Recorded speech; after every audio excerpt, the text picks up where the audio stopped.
America जो ये हमारे साथ सब कर रहा है, देखिए जेट इंजन हुआ, ड्रोन हुआ, वेपन्स हम जो डिफेंस में ले रहे हैं, टेक्नोलॉजी, चिप्स की बात कर रहे हैं, इससे ऐसा लगता है कि they want us as a long term partner, क्योंकि ऐसी टेक्नोलॉजी अगर वो हमें दे रहे हैं तो इसका मतलब एक लॉन्ग टर्म रिलेशनशिप हमारे साथ चाहेंगे, स्पेशली डिफेंस पार्टनर हमें बनाना चाहेंगे। लेकिन अब बड़ा सवाल ये है कि वो हमें पार्टनर के तौर पर देखते हैं या सिर्फ एक मार्केट के तौर पर देखते हैं। देखिए, अगर मार्केट के तौर पे देखते तो टेक्नोलॉजी ट्रांसफ़र, इन्वेस्टमेंट प्रपोजल्स ये नहीं होते, क्योंकि एक तो जेट इंजन की बात कर रहे थे आप। मैं दूसरा उदाहरण देता हूँ आपको। ये आज आप जानते हैं कि एक बहुत बड़ा विषय जो है ये सेमीकंडक्टर के जो कहते हैं चिप्स, बिल्कुल चिप्स वॉर, हाँ, कि ये आर्टिफिशियल इंटेलिजेंस की दुनिया है। सेमीकंडक्टर, जो सेमीकंडक्टर का मालिक है, जो मास्टर कर सकते हैं, वही लोग शक्तिशाली होंगे। और इसमें जो है अमेरिका तो है, चीन है, यूरोप है, ताइवान बहुत बड़ा प्लेयर है। अब पिछले साल सरकार ने तय किया था कि हम सेमीकंडक्टर मिशन शुरू करेंगे, क्योंकि भारत में भी ये क्षमता होनी चाहिए। अब ये बहुत मुश्किल काम है, बड़े इन्वेस्टमेंट में इसमें, और इसकी टेक्नोलॉजी भी बहुत स्पेशल है। तो आप देखे होंगे कि इस बार माइक्रॉन, जो एक बहुत मशहूर चिप मेकिंग कंपनी है, अप्लाइड मटेरियल्स जो इक्विपमेंट बनाती है, हर सेमीकंडक्टर प्लांट में अप्लाइड मटेरियल्स की मशीनरी लगती है, या एक कंपनी है लैम रिसर्च जो ट्रेनिंग करती है। ये सब कंपनीज जो हैं, इन्होंने अग्रीमेंट हमारे होते हुए इन्होंने यहाँ जो उनके या तो खुद इन्वेस्ट कर रहे हैं या पार्टनर के साथ कर रहे हैं। तो सेमीकंडक्टर के क्षेत्र में भी आप देखेंगे कि एक बहुत प्रगति होने वाली। तो जो आपका कहना, मैं सहमत हूँ। मुझे भी लगता है कि अभी जो है ये लॉन्ग टर्म गेम है, और मुझे लगता है ये गेम हमें खेलना चाहिए, हमें खेलना चाहिए। क्योंकि मैं आपके जो पहले सवाल पे वापस जाता हूँ। एक समय था कि हमें लगता था अरे बड़े देश खेल रहे हैं, हम थोड़ा दूर रहें। अभी है कि अच्छा चलो, उनके बीच में कंपटीशन है तो चलो हम भी जाते हैं उसमें, देखते हैं हमें क्या मिलता है, और हमें वो विश्वास है कि हम गेम खेल सकते हैं। और इसमें जो है, अगर हमारा भला हो, हमारे यहाँ टेक्नोलॉजी आए, हमारे यहाँ इन्वेस्टमेंट आए, हमारी क्षमता बढ़े, इसीलिए मेरे लिए जो है मेक इन इंडिया, आत्मनिर्भर भारत, ये सब आज फॉरेन पॉलिसी के भी पहले। आपने इतनी सारी बातें बताई, और यूएस को लेकर या इंटरनेशनल डिप्लोमेसी को लेकर भारत के बारे में बात करने के लिए इतना कुछ है।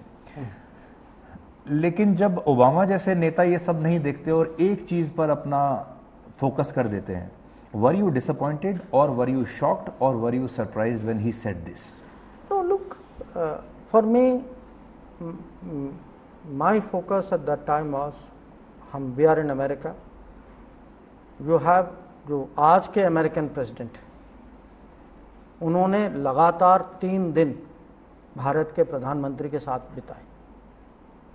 पहली बार मैंने देखा कि प्रेसिडेंट जो हैं वो एक टेक्नोलॉजी राउंड टेबल पे खुद आए और सबके साथ बैठे, और हमारे प्रधान भी थे वहाँ, और माने उनकी पूरी वो पार्टिसिपेशन हुई उसमें। अगर आप आदर सम्मान देखें तो स्टेट विजिट था, प्राइवेट डिनर था, स्टेट डिनर था।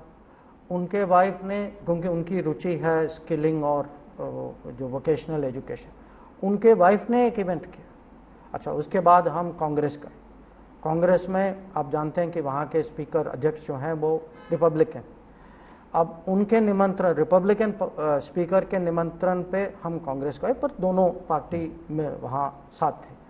तो कांग्रेस में आपने देखा होगा कि कितने लोग, वहाँ एक परंपरा है कि जब कोई गेस्ट आते हैं संबोधित करने के लिए, तो जो कांग्रेसमैन जो जुड़ना चाहते हैं उसके साथ, उनके पीछे आते हैं, माने एक प्रोसेशन जैसे होता है। तो सबसे सीनियर जो मेंबर, सेनेटर्स और कांग्रेसमैन जो थे, वो साथ गए, उनके पीछे पीछे गए। और उसमें भी कंपटीशन था कि कौन जाएगा उनके साथ। और जब उनकी स्पीच में आपने देखा होगा कि उसका रिएक्शन कितने हुए।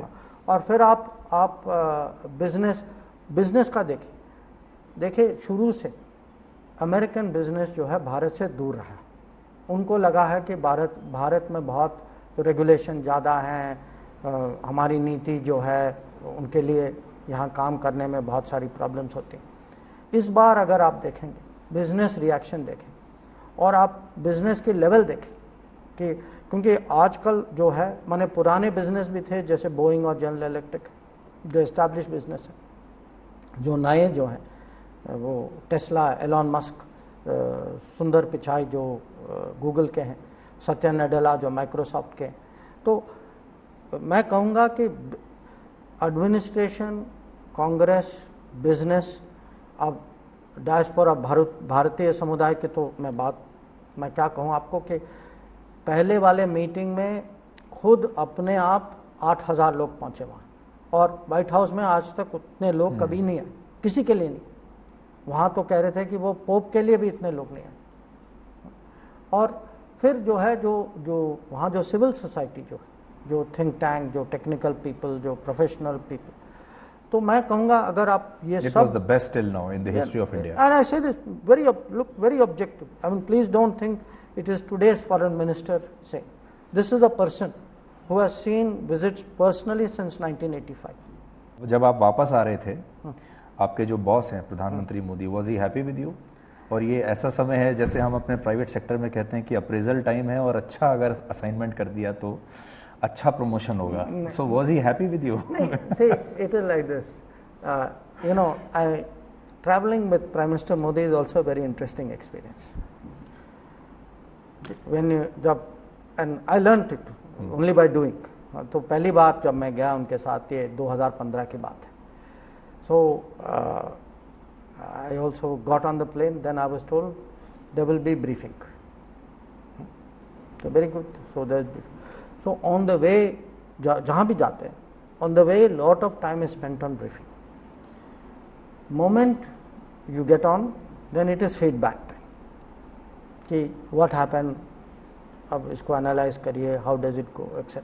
So उनका जो system जो है, it is continuous, you know. तो प्लेन में भी वो आपको बिजी रखते हैं? हाँ बिल्कुल, absolutely.